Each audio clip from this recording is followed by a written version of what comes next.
Nah, sekarang kita akan ngebahas mengenai burung api abadi Phoenix. Dalam sejarah catatan pop culture Asia sendiri, burung api Phoenix seringkali masuk dalam adaptasi cerita-cerita animenya nih. Beberapa mangaka juga menggunakannya dengan sangat elok di sana. Sebuah kekuatan fantastis penuh mitos dan juga suci kan. Phoenix sendiri dikenal sebagai simbol kenaikan tahta, mati, lahir kembali, keabadian dan identik dengan matahari. Di sini dia dikenal sebagai Phoenix, sang burung api tersebut. Pada sejarah kisah anime shonen, karakter yang sangat identik dengan Phoenix itu tentu adalah Marco, komandan pertama mantan bajak laut Shirohige dahulu kan. Kemampuan tempurnya itu bahkan ditakuti dan disegani siapapun. Marco seorang diri saja, jika datang ke medan pertempuran itu serasa penyerangan oleh 100 pasukan lebih kan. Sepakat nggak tentang itu? Ini didasari ya pada hebatnya kemampuan buah iblis tipe Tori Nomi model Phoenix itu. Nah, di kisah pop culture dan sejarah peradaban sendiri, Phoenix itu selalu menjadi mahakarya menarik cuy. Yuk kita telisik lebih dalam nih tentang burung api Phoenix hingga dibawa ke kisah pop culture One Piece itu. Kita mulai.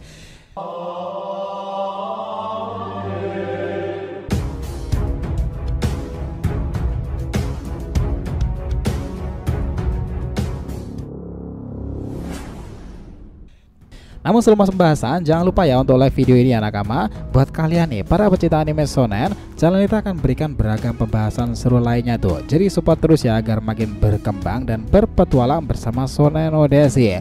Nah, jika sudah, terima kasih banyak dan mari kita mulai petualangannya. Gini sob, kita ke sejarah mitologinya dulu ya, sampai nanti kita hubungkan ke kisah saga One Piece untuk menjelaskan adaptasi populer Phoenix ke dalam sosok komandan tempur populer pula, Marco the Phoenix. Awalnya cerita Phoenix itu adalah sosok yang kuat, berdikari dan ambisi panjang yang ini dikemas dalam cerita rakyat populer hingga saat ini. Dari segi catatan timur sendiri nih, ia itu dikenal sebagai salah satu penjaga dari arah mata angin bersama dengan mitologi Genbu, kura-kura yang dikelilingi ular itu di bagian utara sana, Byakko harimau putih di bagian barat pula, dan Azure Dragon Ziryu di bagian timur, serta Suzaku ini berada di bagian selatan yang acap kali dikenal sebagai sang burung api Phoenix ya. Alasan kenapa pemberian simbolik api ini karena ukuran sebesar itu, berwarna kuning merah keemasan, dan itulah kenapa majas bak matahari terbit itu pas sekali disematkan kepadanya. Dengan pancaran warna merah keemasan itu, ia memiliki mata biru yang bersinar seperti Takanomi elang. Nah, seperti yang pernah kita baca dari kumparan ya beberapa waktu lalu, buat referensi lebih dalam lagi, konon Phoenix ini juga dikisahkan akan buat tumpukan kayu sebagai sarangnya loh. Ia akan menyalakan dengan satu tepukan sayapnya. Setelah kematiannya di sana, ia akan bangkit lagi dengan jiwa baru dan tubuh yang indah lalu terbang jauh. Itulah tentang kebebasannya. Jika kita tarik ke berbagai karakter dalam saga ragam pop culture, Phoenix sendiri juga memiliki banyak referensi dalam cerita Saint Seiya atau bahkan One Piece kan. Kita juga mengutip dari laman Ancient Origins nih. Tina Garnet saat itu sudah menulis dalam artikelnya itu kurang lebih bahasa Indonesia itu berbunyi seperti ini. Ketika umur Phoenix sudah merasa tak lama lagi, dia itu akan membangun sarangnya dengan kayu lalu membakar jadi debu. Nah, dari sisa-sisa debu tadi muncullah Phoenix yang terlahir kembali dan membasuh abu pendahulunya itu dalam sebutir telur tersebut. Nah, ia akan terbang ke kota matahari atau Helipolis di sana nih, tempat di mana ia itu menyimpan telur itu di altar seorang dewa. Kita sendiri sebenarnya juga agak kurang paham nih tentang ini, tetapi maknanya kurang lebih seperti itu yang ditulis ya. Konon dalam sejarah mitologi lainnya, Phoenix ini dikenal sebagai nama yang sama. Phoenix hanya muncul dalam bahasa Yunani. Itulah kenapa karakter desain saya Iki itu adalah perwujudan nyata dari sang burung abadi tersebut.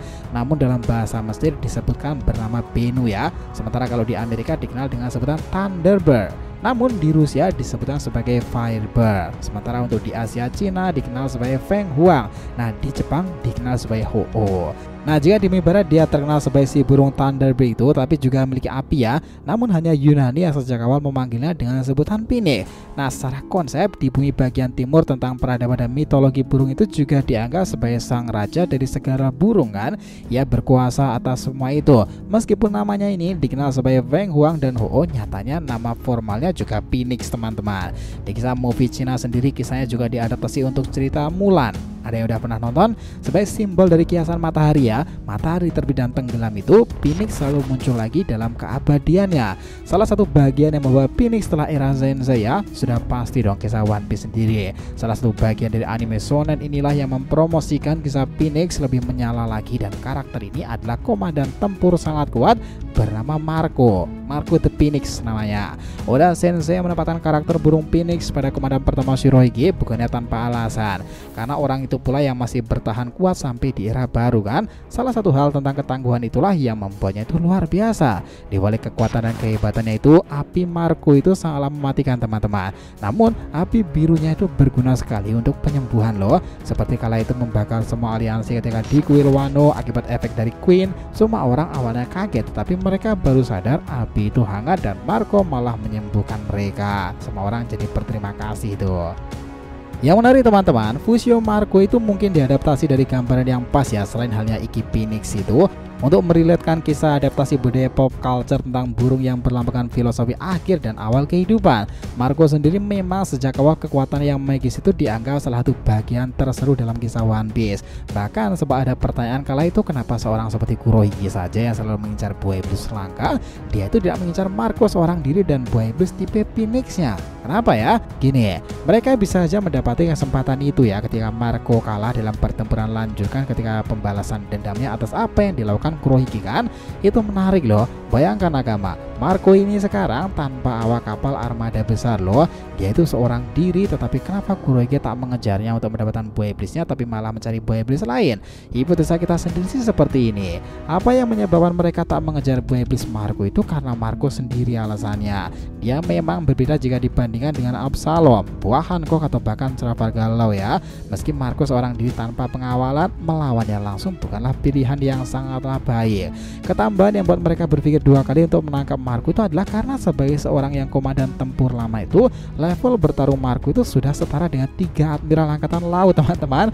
Jadi meskipun sekelas Kurohige dan para krunya jika tidak digabungkan dengan Aokiji ya dan para tahanan Impel Down itu bekerja sama, akan sangat sulit nih untuk mendapatkan Marco. Tetapi hipotesa kedua kami juga seperti ini. Mungkin kenapa mereka tak menginginkan buah iblis Marco adalah salah satu asumsinya karena mereka tuh mungkin berpikir bahwa buah iblis tipe Phoenix kurang cocok kepada kru Kurohige sendiri ataupun para kelompoknya karena di sana ada pengguna teleport kan. Nah, terakhir asumsi yang ketiga ya, karena konsep buah iblis Marco itu berbeda dengan yang lain. Jika para buah iblis normalnya akan muncul lagi di suatu tempat jika penggunanya mati atau terbunuh, tetapi untuk kasus Marco dia akan memiliki cerita berbeda. Seperti halnya Phoenix pada umumnya, ketika pengguna mati otomatis dia akan awakening seperti apa yang dibayangkan dan diteorikan. Phoenix akan muncul kembali dengan kondisi lebih baru dan lebih kuat lagi kan. Jadi bukannya pengguna mati dan buah iblis itu muncul di suatu tempat, tapi Marco akan bangkit lebih eksis lagi. Kami pikir telah beberapa alasan kenapa mereka tak akan pernah memburu Marco, karena paham resiko-resikonya yang harus dihadapi. Nah, dengan informasi-informasi seperti itu ya, di kisah One Piece berjalan itu, kisah tentang mitologi pop culture selalu disediakan adaptasi dari legenda-legendanya untuk membuat sejarah lebih menarik kepada Akuma no Mi kan. Kisah tentang Phoenix pasti akan terlibat lebih panjang lagi, apalagi kedekatannya dengan sang dewa matahari nikah dalam sejarah dunia baru sekarang ini kan. Itu pasti akan buat gebrakan-gebrakan besar jika Luffy sudah bertempur lagi. Karena teman-teman terakhir kali Luffy bertempur di Wano Kuni, mereka meminta bantuan langsung dan Phoenix itu menyanggupinya nih. Lihatlah kala itu sepak terjang Marco dengan kemampuan api abadi itu membuat kerepotan semuanya kan. Bahkan All Star Kaido sampai dibuat beberapa kali tak berdaya itu menghadapi kedikdayaan sang Phoenix sendiri. Well, tanya Luffy sendiri ya, faktanya menginginkan Phoenix masuk dalam grup member Thousand Sunny dalam kru Mugiwara Pirates itu, tapi bajak laut legendaris seperti rambut merah milik Akagami Sang Yonko itu juga menginginkan pula loh. Tapi tahu nggak apa jawabannya? Dia ini ada kaitannya dengan sejarah filosofi sendiri tuh. Phoenix memilih untuk sendiri dan punya kebebasan dalam hidupnya. Di sana Marco itu tidak memilih bergabung kepada Luffy maupun Shanks ya, dan dia itu ingin lebih bebas tanpa ada keterikatan lagi dengan sesuatu. Sementara ini konsep bebas dan berjalan sendirian tetapi terasa malah lebih kuat, itulah gambaran dari burung abadi Phoenix. Nah, Marco sementara itu mengambil jalan ini ya, tetapi jika salah satu dari mereka bertempur dan membutuhkan bantuan, kemungkinan terbesar Phoenix itu akan datang dan membuat gebrakan dalam pertempuran itu seperti biasanya. Ya, itulah sejarah tentang sang burung Phoenix yang menjadi populer di tangan Marco di kisah adaptasi anime shonen One Piece dari sejarah budaya dan juga mitologi pop culture-nya. Sepakat teman-teman semuanya. Jadi terima kasih banyak ya telah menonton cerita ini sampai akhir. Jika kalian punya pendapat langsung aja komentar di bawah dan kita akan usahakan respon. Oke, sampai jumpa di video selanjutnya teman-teman, dan petualangan anime shonen kita lanjutkan lagi next time.